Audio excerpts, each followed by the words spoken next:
Internet Marketing Show brought to you by the Coffee Group. Today, really interesting opportunity to talk about something that's influential. I'm talking about PP. Yep, that's correct. Patience and persistence. And these are the two things that we try and install in our customers, because part of the challenge of any digital agency or any person that works in the marketing community understands that patience and persistence over time are really what drives influence. And influence in a market space is really the driver of how companies get perceived as being leaders. So when we look about leadership within a category, if you have a vertical or you have a specific service or product and you want to become in that community a leader, you have to have the patience and persistence to drive your message. And the biggest challenge is the ability for people to understand, especially when you talk about today's marketing with digital marketing.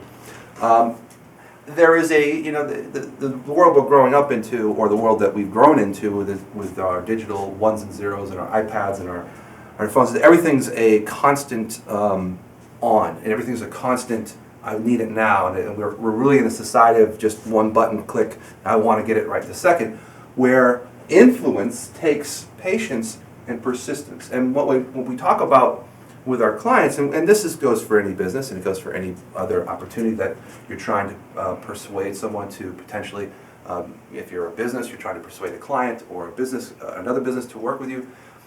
The ability to now take your content, your deliverables, and bring that message forward in a comprehensive manner, especially now in the digital media world where we have channels galore, Facebook and Twitter and LinkedIn and Pinterest and on and on and on. The reality is that if you have the persistence to continue that messaging and continue the influence of your users, you're going to get a better return of investment. If you just do it lightly, or if you do it for a little bit and then stop, you lose the momentum. So let's talk about that influence real quick. Well, this is what I want to talk about, is really climbing the ladder of influence and the levels of influence. So the first one is force. So in the world of influence, you can be forced to do something. So a cop pulls you over, you are going to be forced to stop, right? That's the least amount of influence we really want, right? This is a hypothetical example, but I'm just saying when you're forced, that influence is the lowest level of influence, and we don't really typically like that. We don't like to be forced to do stuff. No one likes to be pulled over for speeding even though they were maybe not speeding, right? Intimidation. So intimidation is the next level. So if you have a boss or somebody who's basically telling you have to do something, you're intimidated. And this works in marketing as well. And these two, both force and intimidation, can work in marketing.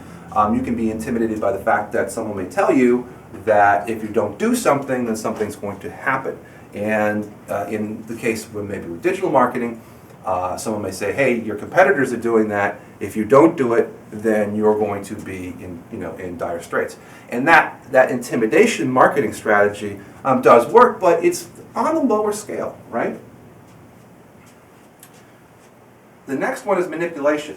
Manipulation is the third level, and again, not really a good influence level. But the manipulation level is, again, when you're involved in, maybe let's just say like a car dealer, and they've manipulated the price strategy. Although you think you're getting a good deal, in reality you may not be. Same thing with pricing strategy. People may price something way high and then say, I'll give you 30% off, and that's even still higher than the market value.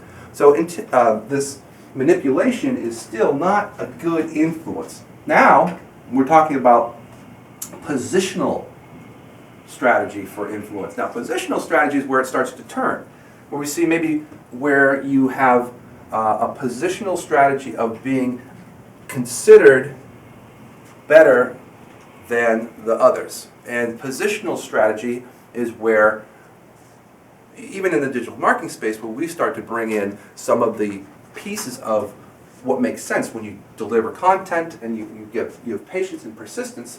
You're starting to deliver a positional difference. The next one is exchange.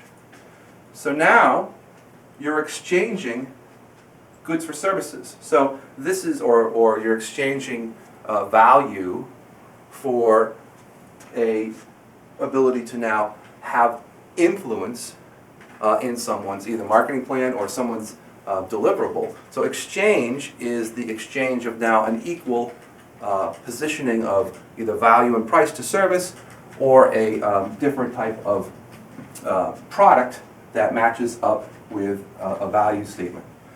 Now, the next level is persuasion. Now, persuasion is really where you want to be from a fact of how you influence the level of people who are creating, either it's customer or business, who are creating an ability to now connect with you. How are you persuading? Now, this is really where we as a marketing company come in.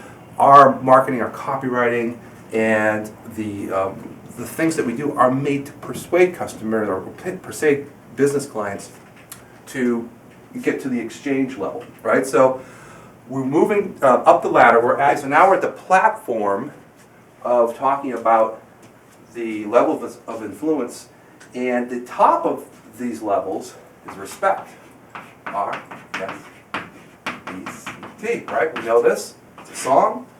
But respect is now the level of where you're actually the top influencer. You are the leader. People are respecting you or respecting your company as the deliverable of really the top of either your other competitors or your other people who are in different levels of influence.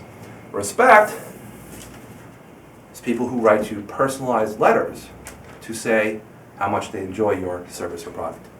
And that's what happens when you climb the ladder of influence. We'll see you in the next episode.